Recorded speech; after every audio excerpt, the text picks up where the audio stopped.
Bonjour. Bonjour. Donc voilà la clé. Les clés à redresser. Voilà. Ah ben parfait. Enfin, là, elle n'est pas parfaite, mais elle va l'être. Elle va l'être. Elle va devenir comme celle-ci. Ça c'est la copie, ça c'est l'original. Elle va devenir exactement de la même façon. Nous travaillons sur l'armoire de fer qui est un des ouvrages principaux qui se trouve dans les grands dépôts Napoléon III des Archives nationales à Paris. Cet ensemble est constitué de 3 portes, une porte en bois et 2 portes en métal, équipées de serrures relativement complexes. Nous intervenons sur l'armoire pour à la fois la restauration de ces serrures, mais surtout la refabrication d'une clé à l'identique de la clé d'origine de l'armoire de fer. Il y a un axe qui est cassé à l'intérieur. L'axe de la clé qui est cassé. Le but du jeu, c'est d'arriver à la faire fonctionner. Une serrure comme ça, c'est un boulot phénoménal. Des serrures, j'en ai des faits. D'aussi jolies et d'aussi complexes, avec son mécanisme de coffre-fort, c'est vraiment la première que j'ai fait. Là, tous ces codes qui sont ici sont interchangeables. C'est-à-dire que si la personne veut changer une lettre, il y a possibilité. Ça, c'est le genre de serrure que n'importe quel serrurier aimerait bien avoir à refaire.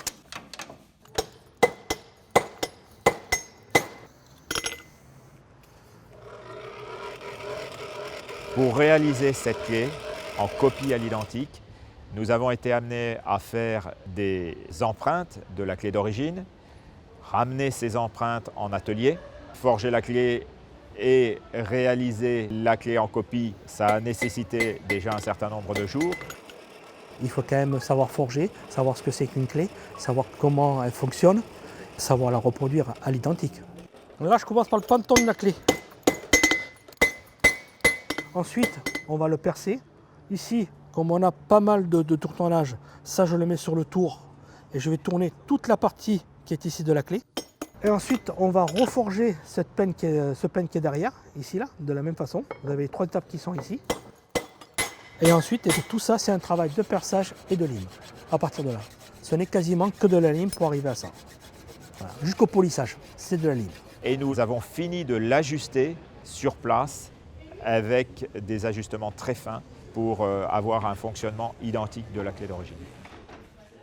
On l'enfile dans la serrure, déjà pour une première fois qu'elle arrive à rentrer. Donc on va la corriger les petits défauts qu'il va y avoir pour qu'elle rentre. Et ensuite on essaie de la faire fonctionner. Donc ça c'est que du toucher et à l'oreille qu'on va savoir où elle va accrocher. Il faut deviner où est-ce qu'elle accroche. Je me suis repris qu'à 4 ou 5 fois pour arriver à l'ajuster et à la faire tourner facilement dans la serrure. Et ça demande toujours beaucoup de précision. Ça, c'est autre chose, on n'a jamais eu comme ça. Voilà. Là, on ouvre la porte en bois qui a été construite à l'époque de Napoléon III pour protéger l'armoire de fer qui a été transférée en janvier 1866. Et cette armoire de fer servait à protéger les archives les plus précieuses de l'Assemblée constituante. Donc ça, c'est le premier coffre. Et donc, on a un dernier passage de clé pour ouvrir l'armoire définitive.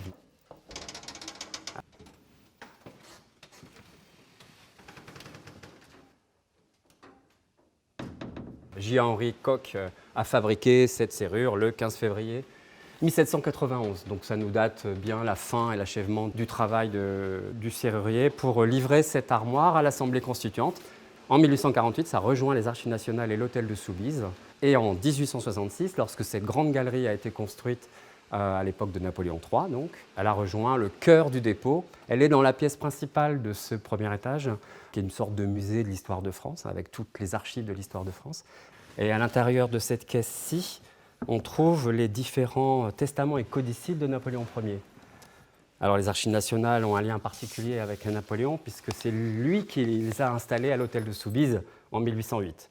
Donc on a vraiment là des documents fondamentaux pour cette grande histoire de France.